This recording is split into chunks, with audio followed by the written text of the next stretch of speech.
Souvenez-vous que la doctrine est issue de la vie. Il s'agit d'une question de vie.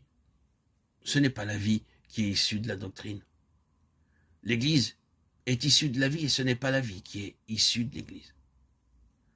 Ce n'est pas un attachement à la doctrine, ni un attachement à l'Église, mais un attachement à l'homme céleste d'une façon vivante, qui est la nécessité vitale.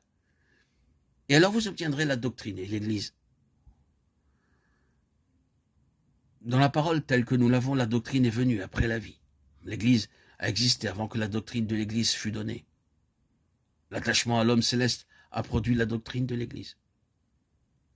L'Église naquit par une relation vivante, non pas en adoptant une révélation de ce qu'est l'Église et en cherchant à la mettre en œuvre. En tout premier lieu, la vie vient, et où la vie se trouve, le reste suivra. Il est inutile d'essayer d'imposer aux gens la doctrine de l'Église ou toute autre doctrine s'ils ne sont pas ouverts au Seigneur. Le Seigneur sait ce qu'il fait.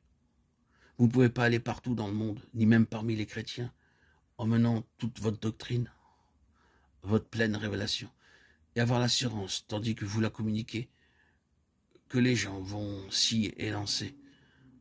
Vous devez aller où l'Esprit vous conduit, car l'Esprit sait exactement où il y a suffisamment de vie pour que le terrain soit préparé, et ce qui peut correspondre à ce que vous devez donner. Combien nous aimerions parcourir le monde et dire à tous ceux qui appartiennent au Seigneur ce qu'il nous a montré et leur transmettre la révélation du corps de Christ. Nous irions organiser de grands rassemblements et ferions venir les gens seulement pour découvrir qu'ils nous regardent d'un air déconcerté en s'exclamant « C'est une doctrine étrange. Vous ne pouvez pas faire cela de cette manière. L'accroissement doit être sur une base de vie, parce que la doctrine ne vient pas en premier lieu, mais c'est la vie. Vous ne pouvez pas obtenir l'Église en essayant de l'obtenir. Il doit y avoir la vie. Et la vie, par son action, forme l'Église, devient la réalisation de l'Église. Le renversement de cet ordre ne conduit qu'à Babylone. Qu'est-ce donc, Babylone? Babylone représente la perte de l'autorité de la parole de Dieu en tant que chose vivante. Ce fut durant le règne de Joachim, le roi, qui prit son canif et coupa la parole de Dieu, que Juda commença à être déporté à Babylone. Quand il désavouait l'autorité vivante de la parole de Dieu, tous les vases d'or et d'argent furent emmenés à Babylone.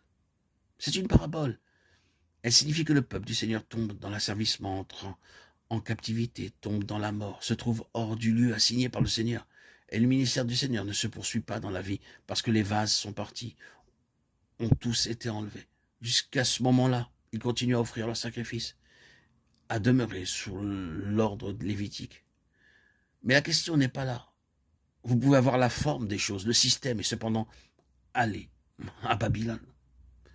C'est la parole du Seigneur en tant que chose spirituelle et vivante qui vous garde libre, lucide, fort